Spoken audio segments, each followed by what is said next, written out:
Welcome everybody. I'm the founder of the Health Optimisation Summit, Tim, and known as the UK's leading biohacker. Today, we are joined with a very special guest who we've had the pleasure of recording in the past together. So I'm really looking forward to today. Wade Lightheart from BiOptimizers. Welcome, Wade. Hey, Tim. Great to be here. Thanks for having me. Yeah, it's really good to see you again after the world's getting back to normal. So I'm looking forward to giving you a big hug when you get to London in a few weeks. Yes, indeed. Barring some sort of weirdness, God knows traveling today is much more complicated than it used to be. Yeah.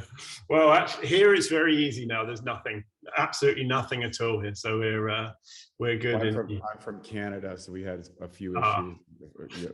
We're issues. Unfortunately, but that's life. So guys, just to bring you up to speed for those of you who don't know who Wade is already, he is the co-founder and president of BiOptimizers, one of my favorite brands of all, and he's on a mission to help humans shift from sick and unhealthy into peak state. Now this all centers around digestion, and I'll let Wade go into more. Welcome, mate. Hey man, great to be here, and thank you for that introduction. Excited about the summit, especially, since the last couple of years have been on pause.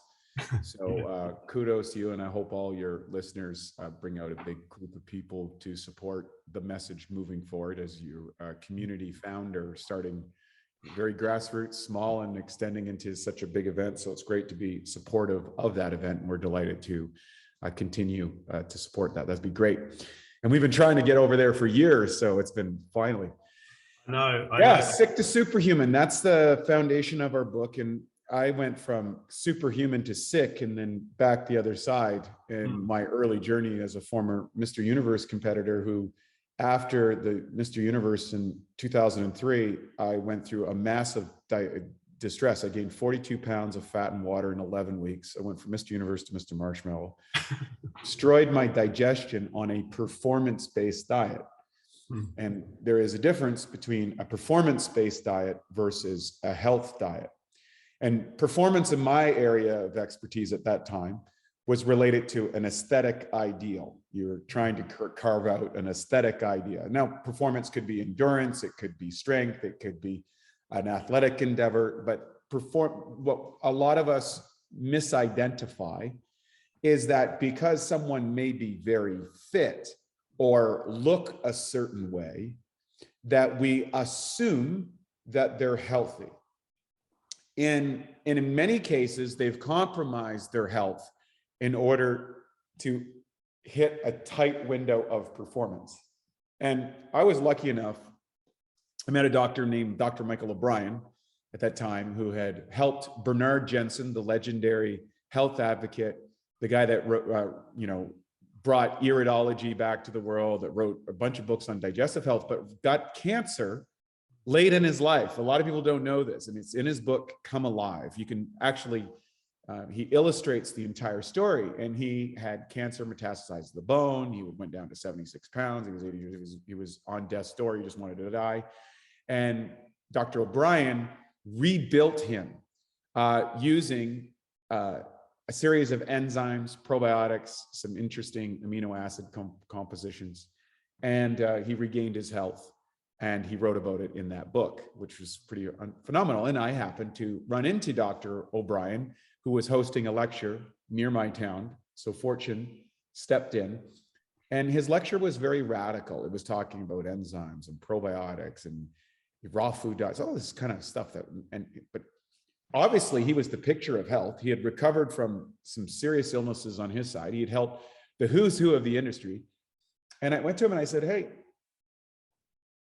I don't get it. Like, I've got the best coach in the world. I've got discipline like you can. I'm literally at a world championship level in my sport, but I obviously got something wrong. I screwed up my health here. And he told me something that changed my life. And he said, hey, Wade, you've learned to build the body from the outside in. I'm going to teach you to build the body from the inside out. And so I began to learn about, back then, this was 20 years ago, the microbiome and the role of enzymatic pathways in the body and the variances between different types of probiotics and the effects of a leaky gut and undigested food particles and how they cause immunocompromising responses. And so nobody was talking about this thing. This was really far out. And I applied his principles, both Matt, my business partner, Matt Gallant, and myself. And we had radical transformations. I recaptured my health in a few months and recaptured my physical fitness levels within 6. And we started a little company advocating this because we realized that a lot of high performance people were going to go end up in the same problem that I did. Mm-hmm. And over 4 years, we coached 15,000 people. And from that, we were able to figure out a lot of different patterns within the various genetics and dietary practices. And in 2007, I came back, did the world championships using all these techniques, placed better. I didn't win. I went from 13th to 5th, but I didn't have the crash afterwards. I was able to maintain my health and fitness. And from that point, I was comfortable, and we took it to the world at large. And that was the foundations of our company, BiOptimizers. So it's been really fun. Yeah, it's awesome to hear the background, because it's one of the questions I've always wondered is like, why is it so digestion centered? Now, obviously, when you've been in the health space a while, we know that health generally starts in the gut, and also in the mouth, linked to the gut. And enzymes are so underrated. But the thing is, like for instance, probiotics, people are throwing kombucha and probiotics and everything down their throat, thinking that microbiome is the be all and end all, but not necessarily capturing the enzymes aspect of it as well. So it's really interesting how it's a missing piece of the puzzle for many people. And when you say, do you use digestive enzymes? They're like, no, why would I? It's just, so it's awesome that you focus in on this, because I think you're one of the bigger brands in the biohacking sphere, or like in the health space in general now. You've really grown. I've seen, you evolve as a company over the last, 4 or 5 years specifically, I think it is. And it's great to see how it's being adopted and utilized. And actually, why it actually leads me on to be very excited for your talk at the summit. As we were just discussing, guys, before we recorded this, is the talk title and actually the components that you're going to be covering on that. So I'll let you touch on some of those points in a minute. Yeah, sure. And let's just lay out a couple foundational facts. And most of this stuff is based on the US data. But in the United States, 94 million people a day suffer from some sort of digestive distress. And 12% of the emergency hospital visits are related to gastrointestinal issues. Now, the 3 big killers are cancer, heart disease, and diabetes, and then medical error coming up as 4th, which is usually a treatment for one of those conditions, all of which are correlated to what we eat. But it goes beyond what we eat. It's what we digest, absorb, and utilize. Mm-hmm. And there is a specific digestive health process that operates in humans, and that differs somewhat different from carnivores and somewhat different from herbivores. We're an omnivore kind of species, and there's variance within that, which ends up into dietary branches. But I would put forth that the reason that we have dietary branches, humans being very adaptable, is that the foundations, I think, are solid across all digestive or health optimization programs, in the sense that, number one, you should probably eat food that hasn't been altered radically through chemical agents, herbicides, pesticides, or fungicides. Why? Herbicides, pesticides, and fungicides disrupt enzymatic activity inside the body. That's how they kill the bugs. Mm-hmm. They also have a corollary effect on damaging the microbiome. So the specific elements, the bacteria cultures that are involved in 2 very distinct processes. One is the elimination of bad bacteria, for lack of a better word. That's a very low key word. We're bacteria that have a disruptive effect on the functioning of the human condition. The second thing that they do is they manufacture key elements, including vitamins, minerals, antioxidants, nutrients, all these things. So we're not actually feeding ourselves, we're feeding the bacteria.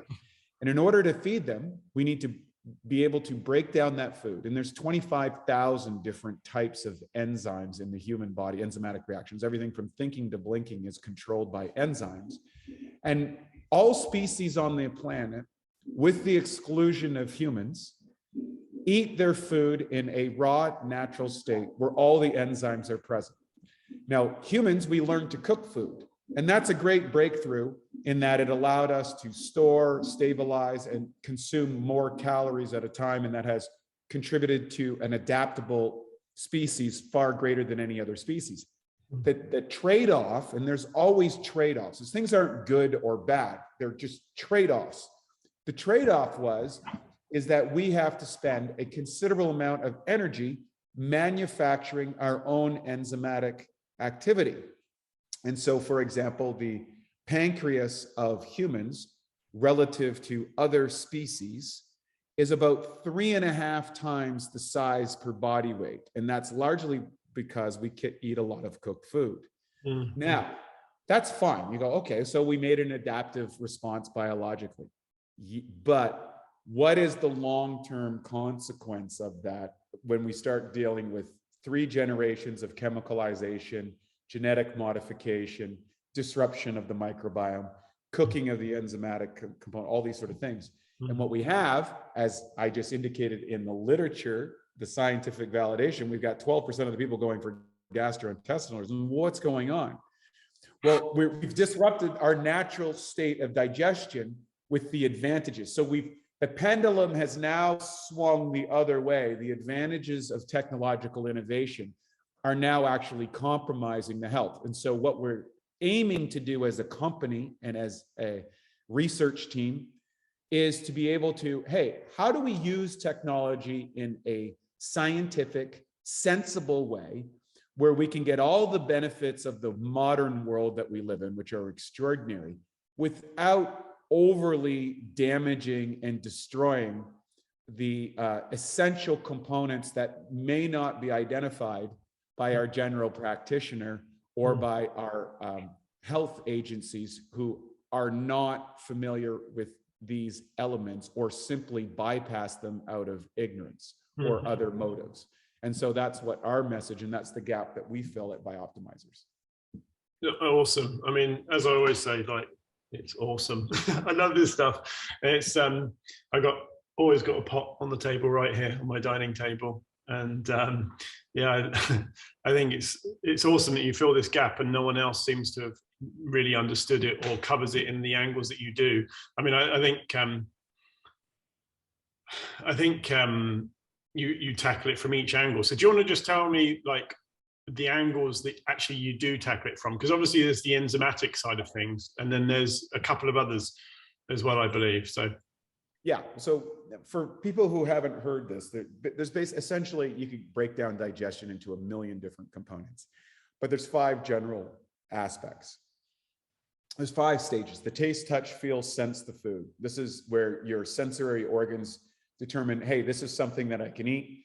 So the sense of walking through an orchard and you smell this fruit, well, there's a physiological response. The eyes light up, the senses get invaded. You go, oh, I want this apple, I want this orange, whatever it happens to be.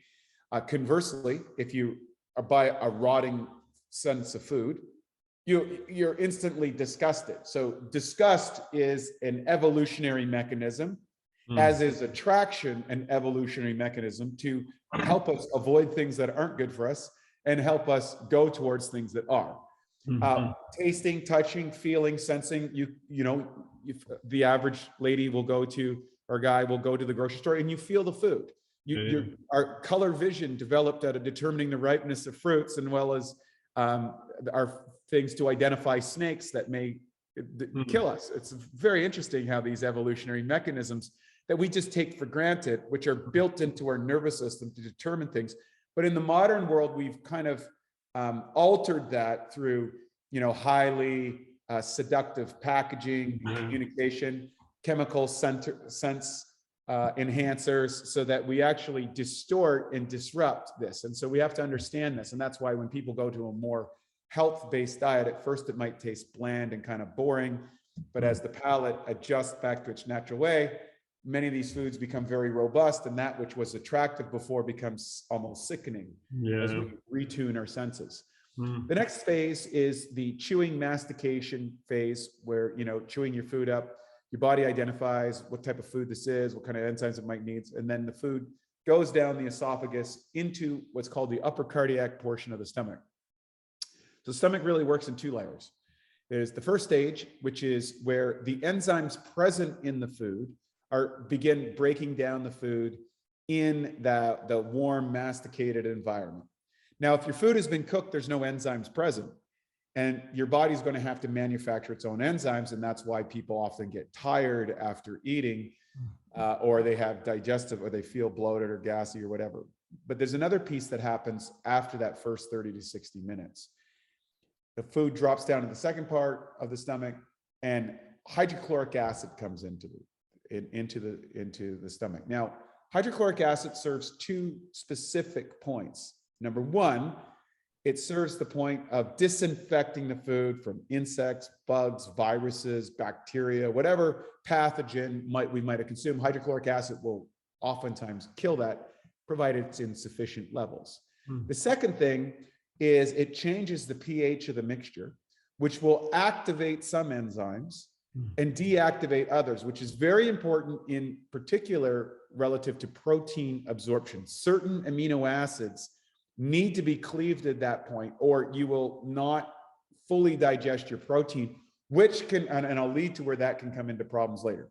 After this process has gone on for a while through peristaltic contraction, your body will buffer the acid with minerals.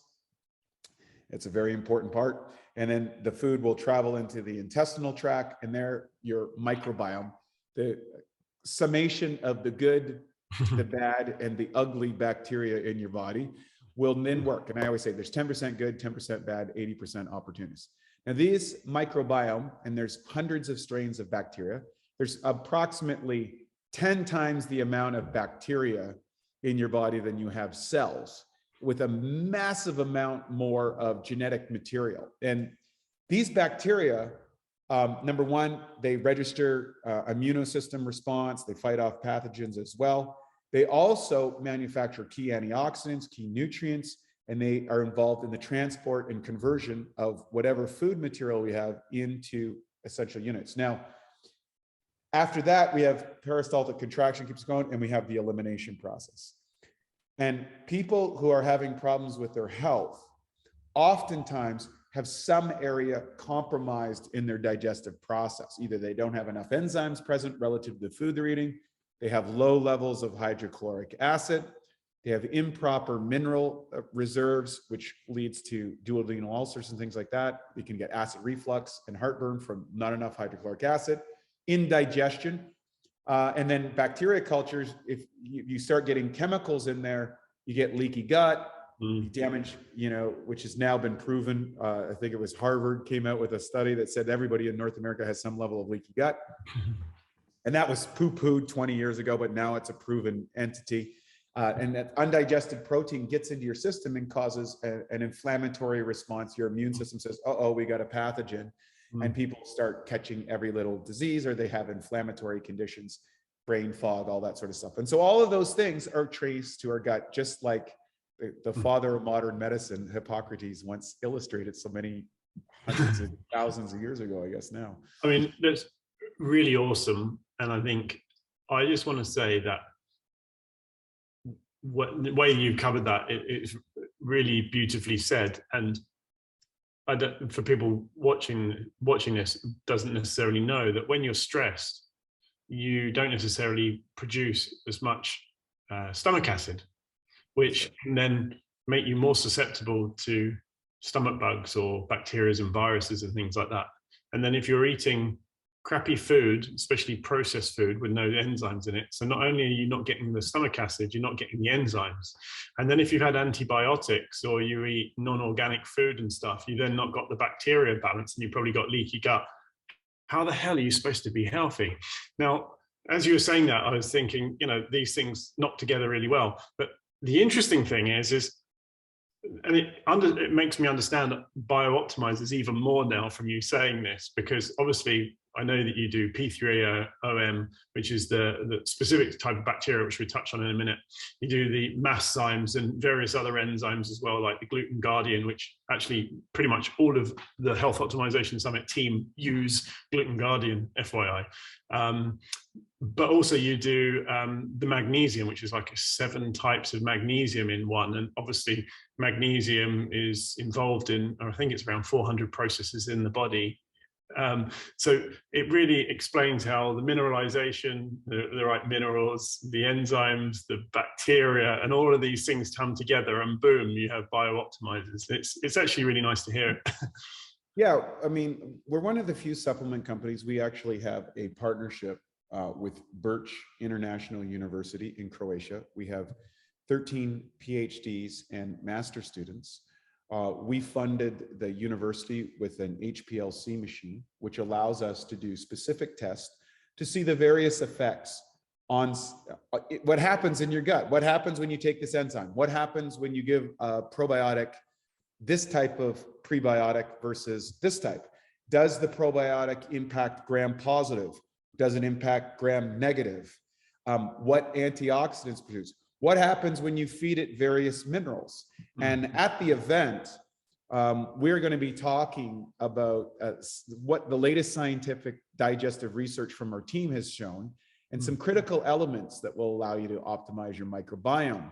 Because we are going to reveal for the first time ever in world history, to my knowledge, some absolute stunning breakthroughs that are going to, in the bioptimization world or the biohacking world, whatever you want to call it, are going to confirm some of the things that people have actually figured out antidotally.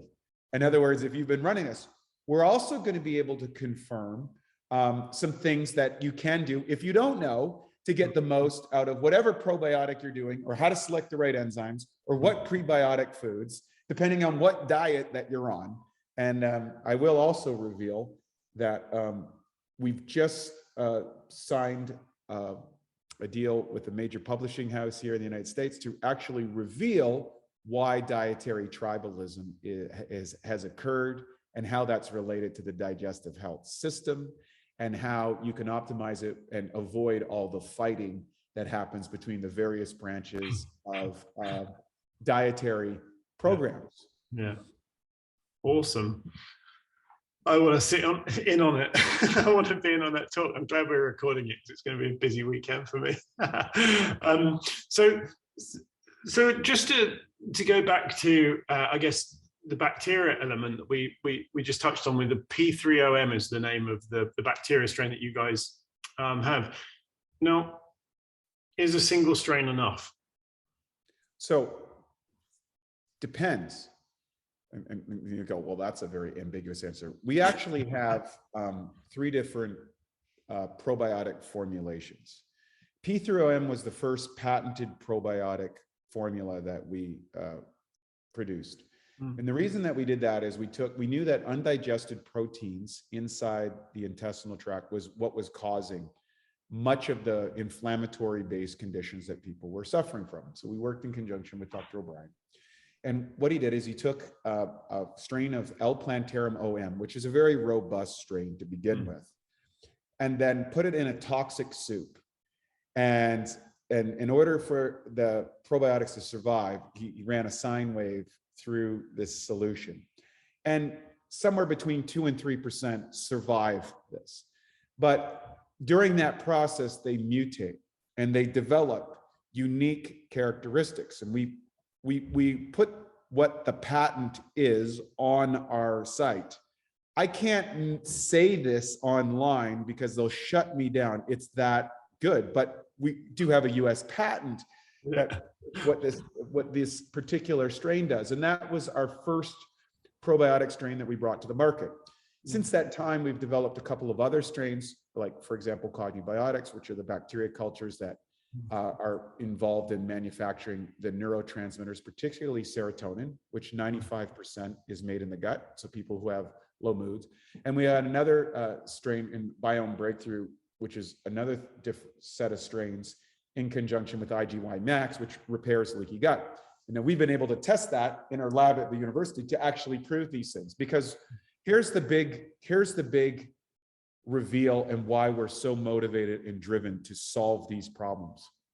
Our head researcher, Monia, at the university has suggested that it's well understood in the microbiome research world that we are 10 to 20 years away from what they call the post-antibiotic world. And what that means is antibiotics have saved millions of lives over the last 80 years or so. You just died of infections. But the overprescription and overuse of them has led to all these resistant strains of bacteria. And within 10 to 20 years, all of the antibiotics that we're using in hospital settings are not going to work. And that is going to have super dire effects. And this was confirmed to be by my friend, Dr. Horst Filzer, who is the first surgeon to put a stent in the body from Harvard Research Facility. And he has a wound healing clinic in Bullhead City, Arizona. And what he said was interesting is over the course of his career, he's like 80 years old now. Over the course of his career, he said like surgery advanced exponentially. A heart surgery, they'd have to open up your body. It'd be 6 months, 8 months, with a high rate of failure, when he first started. To nowadays, you go in, they got a laser thing, they got a camera in there, they do a surgery, you're out the next day and you're back and good. He says, it's remarkable. He says, but now half of the people that die from surgery are not dying from the complications of the surgery. They're dying from infection from the surgery. So because they're these antibiotic resistant strains. And so we're very motivated to craft these solutions for the world. And we've carved out a niche for it. And these other elements are related to nervous system optimization and then the relation to gut and brain, and why we cultivated another company, which is based on neurotransmitter optimization for cognitive health, which is called Utopia. So yeah, awesome. Okay, so I mean, it's nice to hear you're evolving the bacteria side of things. I mean, obviously I'm familiar with the P3OM specifically, so I want to go back to that because it's one thing that few people have asked me about whenever I share about them on my stories. For instance, if I feel like I might have a stomach upset, then I take them. And I think you can obviously talk through it in more detail, but I think that the P3OM specifically is if you have something going on with your gut, because it's non-commensal, you can take them and it helps drag out the bad bacteria so that you actually have less digestive issues and they're gone quicker. That's the abstract. That's one element. The other element is if you have a part of that digestive process that outlies and you have undigested protein sitting in your gut somewhere, and that's very common. The P3OM is a proteolytic probiotic. And what that means, it actually consumes the undigested protein. Now, that has two beneficial effects. Number one, that will convert it into utilizable amino acids that your body can use. But number two, it's eating the protein that would be feeding bad bacteria. A lot of bacteria operate on carbohydrate metabolism. Or they're eating off cellulose-based products, and that's one of the reasons why fiber is so healthy. It allows the growth and development of various bacteria strains. And there's different types of prebiotics which work with different types of bacteria. So our process is we want to marry the right probiotic with the right prebiotic to produce the specific result relative to what we're achieving. Now, it just so happens that undigested protein is one of the most common inflammatory agents in the body, and P3OM does that. And then if it's consuming that bacteria, it starves out the bad guys, essentially. They die off or recede into a kind of a hibernation state inside of the little mucoid lining in there. And then as long as you don't feed those guys, they don't come out. And that's why they say 80% opportunists. They're just waiting there for the bad food to come in. And that's what so you can take the P3OM every day, can you? Or is it for a select period or whatnot? And then this is purely selfish reasons I'm asking now. I've taken P3OM every single day of my life for the last 20 years. And I prefer to take it before bed. Yeah. And the reason I do that is it's a transient strain which goes through the body and begins to digest food. Although we just discovered how to turn it into a colonizing strain. And that's one of the breakthroughs that we're going to be talking about at the event. We figured out the key elements that turns a strain that doesn't get traction into a strain that does get traction, which is the big discussion that's happening in this whole field. And we're going to talk about that at the Health Optimization Summit and what we've been able to determine at the lab, because we were shocked. We couldn't do this for, like, we have to realize we were trying to do this for 20 years and now we know how to do it. Amazing. I mean, that's a big breakthrough. I'm really looking forward to hearing about this, because the amount of times I've spoken to practitioners or people with gut issues, this, that, the other, and they said that they've been supplementing with probiotics and it doesn't seem to stick and doesn't stay, and this and that and the other. And it's, you know, oh, I've been optimizing my gut for a long time and I've been drinking Butcher every day for several years, but my gut just doesn't get any better. And when they retest, you know, it doesn't seem to have improved very much. So if you've conquered that, or winner. Thank you. Yeah, you know, and kudos to our lab team. They're great. Yeah. And it's really helped us expedite that. Matt, of course, is a massive tester, and the nice relationship is Matt is always coming up with kind of creative thought experiments, but you know, biohackers are natural by that nature, but now we can actually test those things in the lab and find out, well, does that really work? Because we have real legitimate experts who are doing those tests, and then we start playing out with, so they're good at producing real results. We're good at, you know, coming up with radical ideas. Many of those ideas fail, but it's the ones that win that's very exciting. Yeah. Well, I read a few weeks ago that I don't know is not a failure, it's a step in the right way for progression. And every advancement in science has started with a I don't know. So it fits in line with that very well. Yeah. And, you know, one of my great friends who ended up being a plasma physicist for NASA, I always remember he would say, well, it's the best of our knowledge at this point.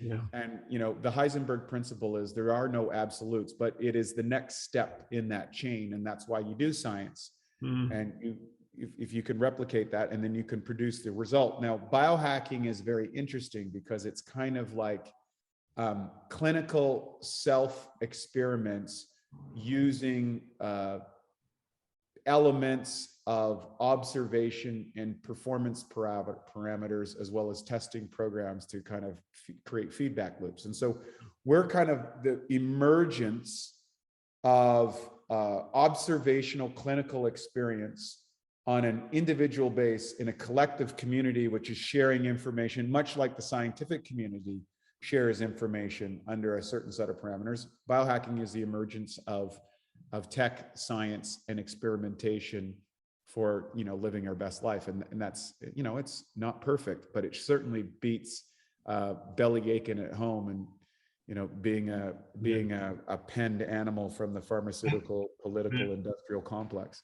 For sure. Well, the whole thing makes sense as to why I think your punchline or strapline is we fix digestion, or we optimize digestion. I mean, literally everything, isn't it? It's crazy. Yeah, it's great. You know, it's great. I mean, we had to fix our own problems. And from that, we had a company.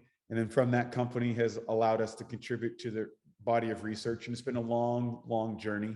But I can't imagine anything else better to do. So, hey, cool. Following the mission. So other than people sitting in on your talk at the summit in a few weeks' time, what's the top tip that anyone could take from today to improve their digestive health? Yeah, couple things. Number one, your dietary selection is probably going to lean towards your enzymatic strengths and avoid your enzymatic weaknesses. So in other words, for example, let's say that you have a poor fat metabolism, and I fit in that category. And interesting enough, there's a history of gallbladder issues in my genetic line. Mm. So I don't metabolize fats very well. So I do very well on a plant-based diet because I have the enzymatic strength on that side of the equation. Now, conversely, Matt, my business partner, is the opposite. He didn't digest carbohydrate. He doesn't metabolize carbohydrates very well. His blood sugar goes all over the place. I eat tons of carbohydrates and I have a lower, when you look at my HOMO IRR test, looks like I'm on a ketogenic diet. My blood sugar is so low, it's ridiculous. And his, it goes all over the place. So he went to a ketogenic diet, which was best for him. He metabolizes fats very well. And so from those variances within us, we started to see patterns. But the cool news is you can optimize your digestion by the supplementation of enzymes. And you can also use enzymes as a systematic way. So enzymes, so your dietary tendencies are going to lead to enzymatic strengths. And those deficiencies that you have, so for example, if you don't metabolize protein very well, or you don't metabolize, you feel really full and sick after proteins, well, you're more predisposed for protein deficient areas because you don't metabolize, or pathogenic results from bad bacteria producing chemicals.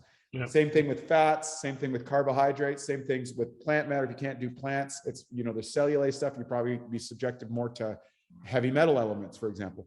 So what I've been able to determine over the last 20 years is the patterns within your digestion, the patterns within your digestive health were going to lead to enzymatic issues. And those enzymatic pathways will eventually express themselves into families of diseases that are impacted by the systemic enzymes related to what you would normally consuming or not consuming in your digestive system or your digestive health.